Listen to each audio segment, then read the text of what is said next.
Se ha hablado mucho y lo ha hablado también el subdirector de emergencia, las características especiales del edificio. Por eso queríamos hablar con una voz experta y está con nosotros ingeniero industrial, miembro del colegio oficial de ingenieros industriales, Johan van Broekhuizen. Van Vroonhoven. Perdón. Bueno, pues muchas gracias por estar aquí. Gracias a ti. Se ha hablado mucho y se sigue hablando de las circunstancias que han producido que ardiera todo y, como resalta uno de los medios de comunicación, ardió todo en 30 minutos, pero ha habido muchos más condicionantes. Vamos a explicar un poquito.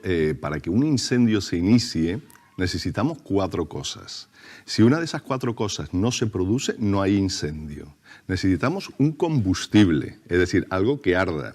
Necesitamos un comburente, que en este caso es el oxígeno. El oxígeno está en el aire, con lo cual lo tenemos también. Luego necesitamos una ignición, alguna llama o algo que lo inicie, una chispa, una llama. Y luego necesitamos calor. Si no se dan todos esos condicionantes, no hay incendio. ¿Vale? Os pongo, por ejemplo, un ejemplo muy claro que puede ser, por ejemplo, no sé, para encender una chimenea, ponemos los troncos, la madera es un combustible, hay aire, con lo cual también lo tenemos la mecha que le podemos poner, pero sin embargo tarda en arder. ¿Por qué? Porque no hay calor. Pues si cualquiera de los 4 factores no hay incendio. Ahora se produce el incendio. En este caso creo que teníamos una fachada hablaban de poliuretano. No sé si es poliuretano en plancha o poliuretano expandido, proyectado, pero a fin de cuentas es un combustible. Parece ser, esta mañana se hablaba de que el incendio se había originado en una vivienda. Evidentemente en algún sitio se tiene que originar, porque el calor lo necesitamos y necesitamos la fuente de ignición. Si no, esa fachada, por mucho combustible y mucho aire, mucho oxígeno que tengamos, no arde. Parece ser, habrá sido, supongo, por lo que dicen, no he tenido yo la suerte de poder verlo, una vivienda. Se inicia el incendio en la vivienda. Evidentemente hoy en día casi todas las ventanas son de PVC, con lo cual el plástico se derrite, los cristales saltan, en fin, y ahí es donde se habrá propagado a la fachada. ¿Qué es lo que pasa? Es muy llamativo. Ahí parece que se ve, sí, el inicio de... Pero ese no sé, bueno, no sé si ese es el inicio o no, pero evidentemente una vez que se propaga a la fachada, ayer por la noche veía yo imágenes en donde se veían que había varios pisos, 3 o 4 pisos, todos ardiendo. Y dice uno, ¿cómo es posible esto? O sea, ¿cómo es posible? Y es precisamente ¿por qué? Porque al ir subiendo el incendio por la fachada, llega al siguiente piso, ese piso exactamente igual, tiene cristales, tiene ventanas probablemente PVC, los cristales saltan y la llama entra en la vivienda. Y entonces cuando ya se prende esa vivienda también. Y de ahí, por simpatía, van todas cogiendo. Y por eso hay tantas viviendas ardiendo a la vez. Y ahí vemos, por ejemplo, es increíble que haya abajo, arriba, en los laterales, todo, o sea, todo. ¿Por qué? Porque se va propagando por eso. Hay combustible, hay oxígeno, hay la llama y hay calor. Oye, es medio perfecto, ahí va todo eso. Entonces, la propagación por la fachada tan rápida que hemos visto es también porque estamos al aire libre. Claro. Esa propagación tan rápida... Exacto. Bueno, tenemos aire, o sea, lo que hace falta simplemente es oxígeno para que haya un incendio. El oxígeno forma parte del aire, con lo cual funciona perfectamente. Hablaban también de que había viento. Bueno, evidentemente el viento propaga. Ahí, por ejemplo, se ven esas imágenes y es muy curioso porque es que está ardiendo todo, es que está ardiendo desde abajo hasta arriba. Y dicen, oye, ¿cómo es posible esto? Esto normalmente en un edificio normal hecho con estructura de hormigón, con cerramiento de ladrillos, bloque o lo que sea, vemos arder un piso, a lo mejor se pega al toldo de arriba, pero complicado, pero es que aquí vemos edificios enteros ardiendo. Y eso es precisamente por la velocidad de propagación a través de la fachada. O sea, es como si tuviéramos un cascarón que está ardiendo y, claro, dentro tenemos las viviendas. Entonces, ese fuego se va introduciendo en las distintas viviendas. Y entonces ya, claro, una vez dentro de una vivienda, sobre todo en las ventanas, tenemos cortinas que son muy fáciles de arder, mobiliario, tales como sofás, sillones, sillas, eso arde con mucha facilidad, con lo cual en una vivienda eso prende y ya no lo para nadie. Tenemos también la preocupación de, como ha hablado usted, del poliuretano. Poliuretano. Se habla de que hubo una normativa que lo permitía. Que lo permitía, luego no se permitía en la fachada. ¿En qué situación se encuentra actualmente material? Yo ahora mismo no sé exactamente, en principio si es ignífugo, o sea, por ejemplo, el poliestireno. El poliestireno es lo que llamamos popularmente como corcho blanco. Sí. Ese lo hay normal, que arde con mucha facilidad, y lo hay, en teoría, ignífugo. Yo he trabajado ese material y yo no me fío un pelo. O sea, sinceramente lo digo, no me fío del ignífugo. ¿Por qué? Porque al final también termina ardiendo. Entonces, bueno, la clasificación de los materiales con respecto al comportamiento al fuego, oye, pues mira, pues no arde, ¿vale? Pero al final, cuando tenemos ahí una situación como esa, sí arde. Es un poco similar a lo que suele pasar también con los mecanismos eléctricos. Todos esos mecanismos eléctricos que tenemos, en teoría, son ignífugos. Ajá. Pero ¿qué es lo que pasa? A lo mejor en sí no arde, pero el calor sí hace que derrita y gotee y sobre otro producto que sí es combustible, al final tenemos el mismo incendio. Tenemos al teléfono al jefe de zona del Consorcio de Bomberos de la provincia de la Bahía de Cádiz. Bienvenido, muchas gracias por atendernos, Ignacio Pérez Prado. Gracias. Hola, buenos días, Almudena. Buenos días. Lo primero, por supuesto, agradecerle, como parte del cuerpo de bomberos, agradecerle la labor, siendo la cabeza visible aquí en Cádiz, pero del trabajo que están haciendo los compañeros y compañeras en Valencia. Un trabajo al que, por supuesto, ninguno de ustedes quiere enfrentarse, pero cuando sucede esta situación, ¿cómo trabaja el cuerpo de bomberos en una situación como esta, en la que estábamos hablando, ¿no? La rapidez en la que se ha propagado en un edificio de viviendas, además? Bueno, este tipo de incendios por fachada son realmente muy peligrosos y, desgraciadamente, con poca, por nuestra parte, poca efectividad, debido a que el incendio está metido dentro de una cámara que suele ser estanca, y por mucha agua que nosotros podamos dar sobre esta fachada, el incendio corre con mucha rapidez y además el agua no llega a donde debe llegar, ¿no? Entonces se propaga con muchísima rapidez y, desgraciadamente, los bomberos, por muchos medios que podamos llevar o desplazar hasta el lugar, la efectividad de nuestra actuación es muy baja. Es un tipo de incendio que a nosotros siempre nos preocupa, ya que muchas veces en los proyectos vienen una serie de características que deben poseer de reacción al fuego los materiales, pero que, desgraciadamente, o son edificios antiguos o se han utilizado materiales que no son los adecuados, y este tipo de desgracias pasan, ¿no? Yo, la verdad, que ayer, cuando estuve viendo las imágenes, me puse en contacto con bomberos de allí de Valencia, de Castellón, para que me comentaran, y una situación de impotencia, porque desgraciadamente no podemos hacer lo que nos gustaría, y la verdad que lo que ha pasado ha sido un desastre que va a conmocionar, yo creo que a toda España ya la ha conmocionado, y que nos recuerda mucho a la Torre de Grenfell en el 2017, en la que pasó algo similar en Londres. Londres es un servicio que tiene más de 100.000 bomberos y no pudieron hacer nada, no pudieron hacer absolutamente nada, y murieron más de 70 personas. Espero que el número de víctimas sea lo mínimo posible, aunque todo apunta a que va a ser un desastre también.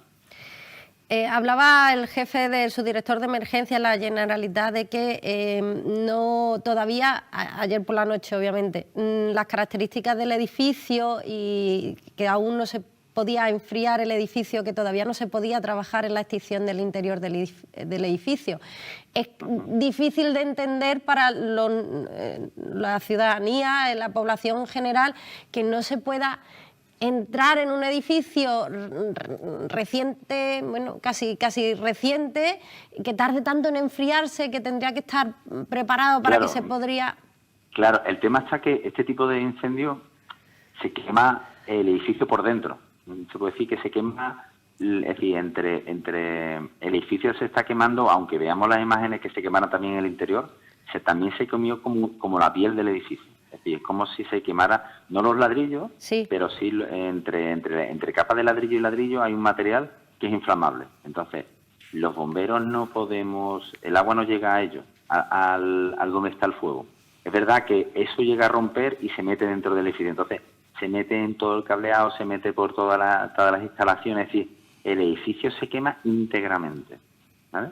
Entonces, la carga térmica del fuego era muy importante y el edificio estará muy afectado. Me imagino que habrán hecho una evaluación los técnicos del Servicio de Bomberos del Ayuntamiento de Valencia y habrán visto la peligrosidad que suponía para los bomberos entrar. De cualquier manera, sabéis que ha habido bomberos que se han quemado, Sí. que hay bomberos que lo han intentado, es decir, yo dudo mucho que los bomberos de Valencia no hayan puesto todos sus medios para intentar entrar en el edificio, lo que pasa es que las condiciones eran imposibles. Estoy totalmente convencido de que intentarlo han intentado, pero ha llegado un momento en el que han valorado que era un riesgo muy importante para la seguridad de los bomberos y nosotros ese tipo de decisiones tenemos que tomar muchas veces. Jefe, por último, pues no queremos tampoco molestarle demasiado, que sabemos que toda su preocupación ahora también son estar atentos a esta situación, pero por eso mismo, tras una desgracia de este tipo, por ejemplo, en la de Londres, suele ser un punto de inflexión para cambiar algo, ya sea en normativa, ya sea en trabajo y supongo que también en el cuerpo de bomberos. ¿De esto también se aprende en el trabajo? Yo, la verdad que bajo mi punto de vista, nosotros en Cádiz revisamos los proyectos de construcción, nosotros en casi todos los municipios, que no en todos, los proyectos pasan por nuestras manos, nosotros vemos las licencias, vamos a hacer inspecciones después y en todo lo que se está construyendo nuevo, es verdad que estamos muy encima porque este tipo de cuestiones nos preocupa muchísimo. Claro. Nosotros somos los primeros interesados en que esto no pase. Claro. Y es verdad que es necesaria una cultura de que este tipo de edificios y prácticamente la totalidad de los proyectos, las delegaciones de urbanismo confíen en los servicios de bomberos porque vamos a aportar esa inquietud porque este tipo de cuestiones no pasan, ¿vale? Porque son para nosotros fundamentales. Y lo segundo, yo creo que falta también un poco de los colegios profesionales e incluso en las escuelas técnicas, un poco de aprendizaje de este tipo de cuestiones que para nosotros es algo bastante común y siempre está en nuestra cabeza que este tipo de desgracias pasen y falta aquí yo creo que formación y concienciación. Muchas veces tienen que pasar este tipo de desgracias para que nos demos cuenta de la importancia que es la seguridad de los edificios en donde vivimos.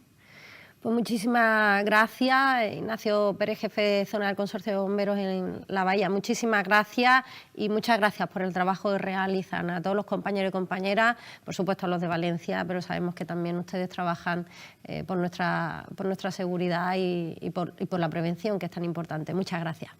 Muchas gracias, Almudena. Gracias. Lo ha hablado el jefe de los bomberos. Falta formación, hay que trabajar más, aunque los colegios profesionales cada vez están más concienciados. Yo, si me permite, yo creo que esto va más bien con modas. Vamos a ver, en los años 80 se construían fachadas que eran fachadas de ladrillo interior y ladrillo exterior, sí, y metemos un aislamiento en medio, que puede ser, por ejemplo, el poliuretano expandido. ¿Vale? Ese poliuretano no va a arder nunca porque tengo una pared de ladrillo y otra pared de ladrillo, con lo cual ahí tengo un aislamiento que efectivamente no es tan bueno como el de una fachada postiza con poliestireno proyectado y tal y cual, pero bueno, ¿qué es lo que pasa? Que, por ejemplo, gusta mucho lo que es la fachada postiza, esas que vemos tal y cual con metal y cositas de esas. Bueno, es cuestión de gustos. Entonces, eso, yo, si me permite, voy a poner el ejemplo que pasó aquí en Cádiz el año pasado, allá por mayo, junio creo que fue, hubo un incendio en la zona franca, en el polígono exterior, y esa fachada es el mismo tipo de fachada. Era una fachada, eran unos bloques de hormigón, luego tenía poliuretano proyectado y luego tenía unas chapas metálicas que también a su vez eran dos chapas y tenía por dentro también un material plástico. ¿Qué pasó? Que ahí empezó a arder, ardió, pero claro, al ser solamente dos plantas, ardió para arriba, llegó a la segunda planta y se acabó el combustible, con lo cual se acabó el incendio. Entonces, ahí sí, pero en un edificio de esto de 14 plantas, pues oye, y para los lados, esto arde, esto no es, como dice el señor Pérez de los bomberos, eso no hay Dios que lo pague, eso no hay Dios que lo pague. Además, el problema que tienen ellos van actuando por fuera, no pueden llegar al interior, con lo cual ahí dentro se va recociendo y recociendo y recociendo. Una situación que será compleja de discernir. Tenemos al teléfono también a Paula Vilches, decana del Colegio de Arquitectos de Cádiz. hablando. Bienvenida, muchas gracias por atendernos. Hola, Almudena, buenos días. Buenos días, estamos hablando, tanto el jefe de zona de bomberos de la Bahía, tanto desde el Colegio Oficial de Ingenieros Industriales, de las características de los edificios. Aquí también, por supuesto, los arquitectos y arquitectas tienen mucho que decir. Es verdad que hay normativa y que va cambiando, que se va modificando, y los de edificios antiguos, bueno, pues algunos pues se quedan en un limbo de que pasan estas situaciones, pero ¿cómo se trabaja ante esta situación desde, por ejemplo, los arquitectos y arquitectas? ¿Cómo tener en cuenta toda esta normativa, además de la seguridad, además de lo que puede pasar, lo que no puede pasar? Pues, bueno, Almudena, yo, en primer lugar, me gustaría transmitir un mensaje tranquilizador a futuro. Efectivamente, es un accidente muy malafortunado, obviamente, pero es cierto que hoy en día la normativa es diferente. La normativa actual no permitiría poner este tipo de materiales en fachada, y además, tal y como estaban comentando ahí ahora mismo en el estudio, la normativa también contra incendios distingue entre distintas alturas. En función de la altura hay una serie de características de los materiales que se pueden poner, precisamente por eso, para que haya más o menos capacidad de red. Hasta ahora tampoco hay constancia fehaciente del material exacto que está utilizando esta fachada ventilada, pero es verdad que las fachadas ventiladas están conectadas entre sí y que produce ese tiro por convección que hace que se haga todo arreglo, como explicaba Ignacio, ¿no? ¿Qué pasa? Que en Cádiz fachadas ventiladas no tenemos muchas, precisamente porque el viento hace que sea una fachada más complicada de hacer. Pero que no demonicemos las fachadas ventiladas, que son un elemento bastante importante en construcción hoy en día a nivel de eficiencia energética, de aislamiento, etcétera. Ahora mismo lo que está utilizando es XPS, que no es polietileno expandido, sino otro material que no autocombustiona, no arde como el polietileno. Este edificio, según tengo entendido, es del año 2006, sí. Justo acaba de entrar en vigor el Código Técnico. En el 2009 se hizo una adaptación de la parte de contraincendio, precisamente para este tipo de materiales. Es decir, son cosas que hoy en día, como edificios que están construyendo modernos, no pasaría. Efectivamente, es un accidente muy desafortunado y como dice Ignacio, aprendemos de los errores, por desgracia. Pero bueno, que me gustaría transmitir un poco de tranquilidad a este respecto, porque realmente la construcción va avanzando, las normativas se van adaptando de una forma bastante rápida. Y entonces, bueno, hoy en día los edificios que se están construyendo nuevos no tienen ese tipo de problemas. Decana, ¿pero qué hacemos con los edificios que son antes de esta normativa? Vamos al colegio de arquitectos, al colegio de ingenieros y le pedimos perdone, ¿me puede mirar mi edificio, por favor?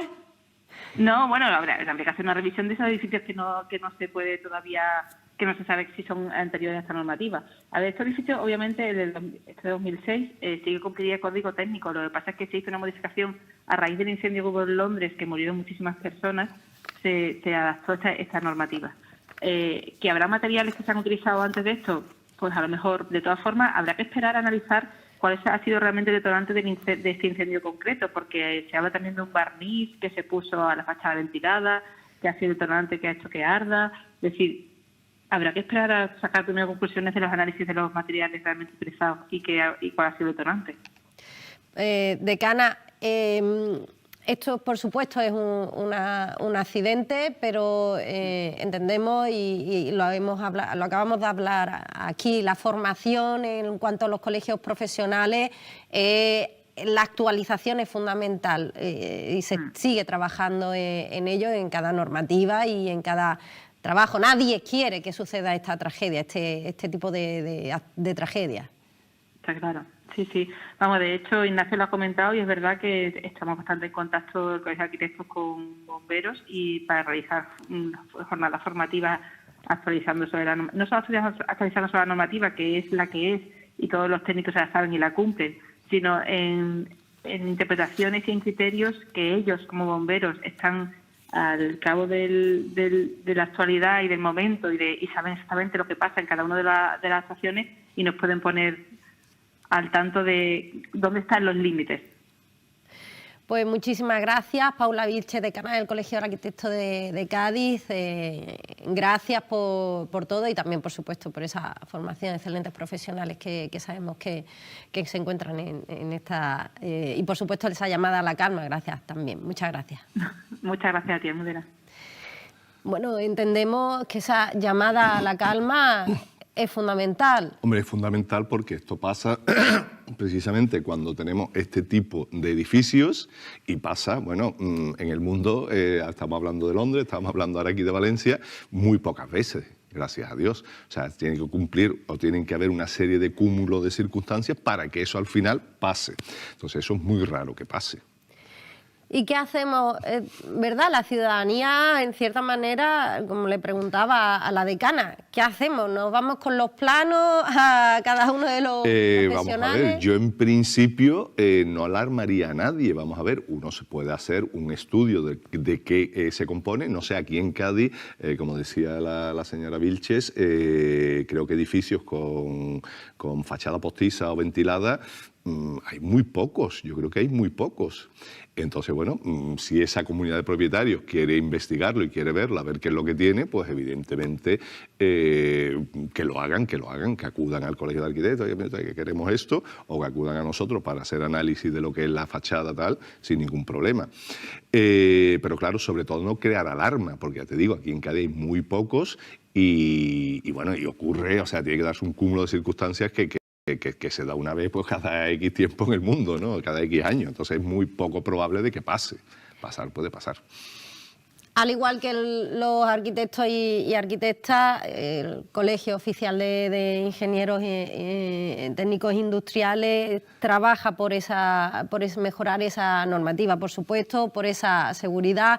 El análisis en cada uno de los proyectos está garantizado. Sí, o sea, vamos a ver, nosotros todos los proyectos que se hacen, todos los proyectos son visados, es decir, primero lo hace el técnico, lo hace con forma normativa, luego eso pasa a un visado y el visado se vuelve a mirar que efectivamente cumpla normativa. Entonces, cuando un edificio cumple normativa, oiga, eso es lo que hay. ¿Qué es lo que pasa? Lo que ha dicho el señor Pérez de los bomberos. Las desgracias nos van dando información para ir corrigiendo eso que pensamos que estaba bien, pero que al final vemos, oye, mira, esto pues no funciona tan bien.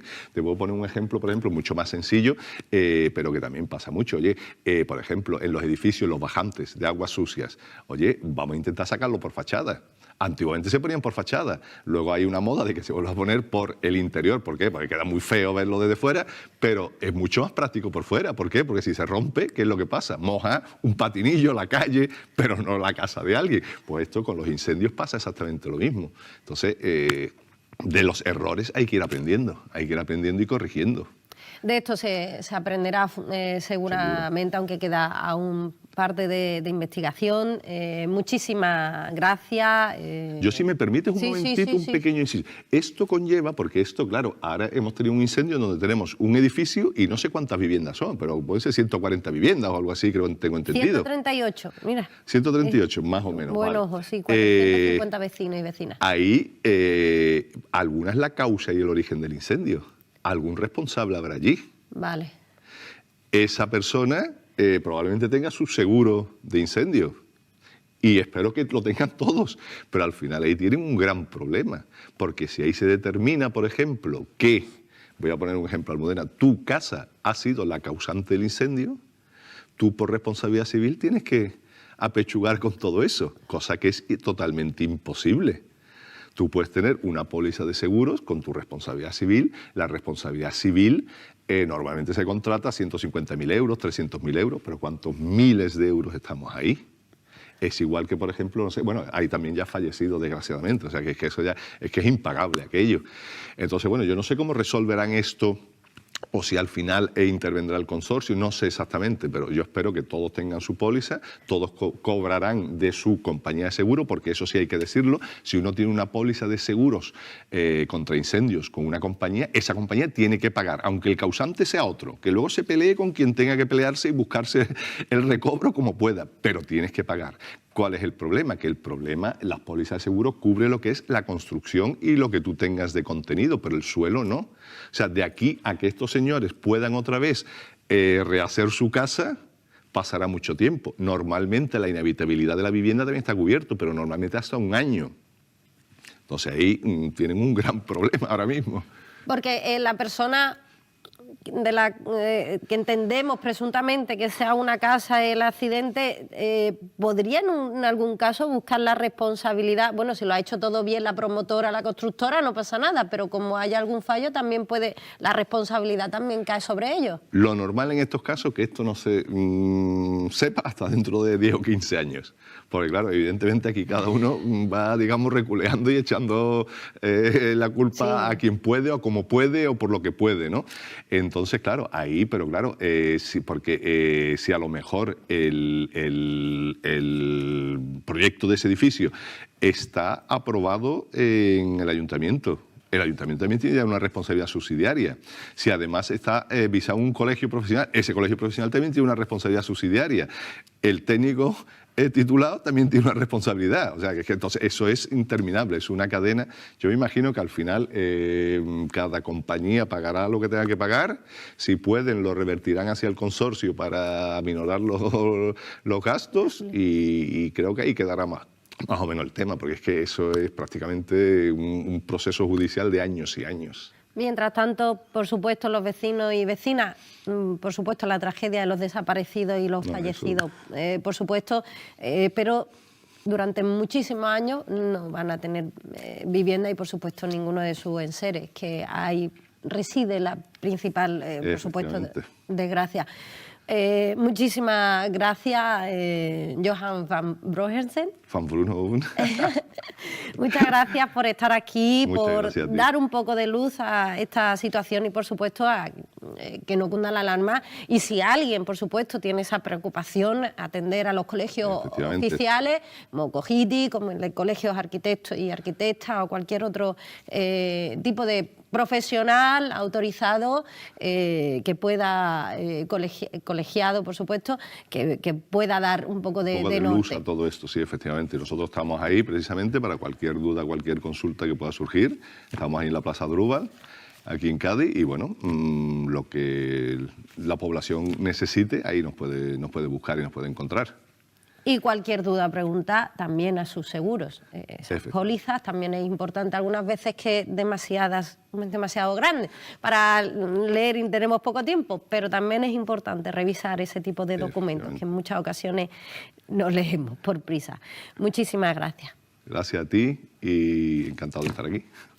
Bueno, pues esperemos que no volvamos a hablar, pero de otras situaciones, por supuesto, de revisión, de previsión ante todo, pero no volvamos a hablar de desgracia de este tipo. Como efectivamente han hablado todos nuestros invitados, ha sido un cúmulo de circunstancias, un accidente que efectivamente ha sido tal desgracia pues por las llamas, por el combustible, por las condiciones meteorológicas, por la situación en la que se encontraba el edificio, por ese accidente, esa chispa, ese detonante que también habrá que analizar y que poco a poco conoceremos más y que se encuentran en investigación por parte de los cuerpos de bomberos y por supuesto de los cuerpos y fuerzas de seguridad y también de los operadores jurídicos. Bueno, todo esto, por supuesto, ante todo, nuestro más sincero pésame por los fallecidos y fallecidas y nuestro apoyo a la sociedad y a los vecinos y vecinas de Valencia. Muchísimas gracias. Nosotros ahora unos minutos de publicidad y vamos a hablar de desarrollo económico. Buenas noticias también en nuestra provincia de Cádiz. Incuba Azul sigue mostrando pues ese potencial de la economía azul. Eso será dentro de unos minutos de publicidad.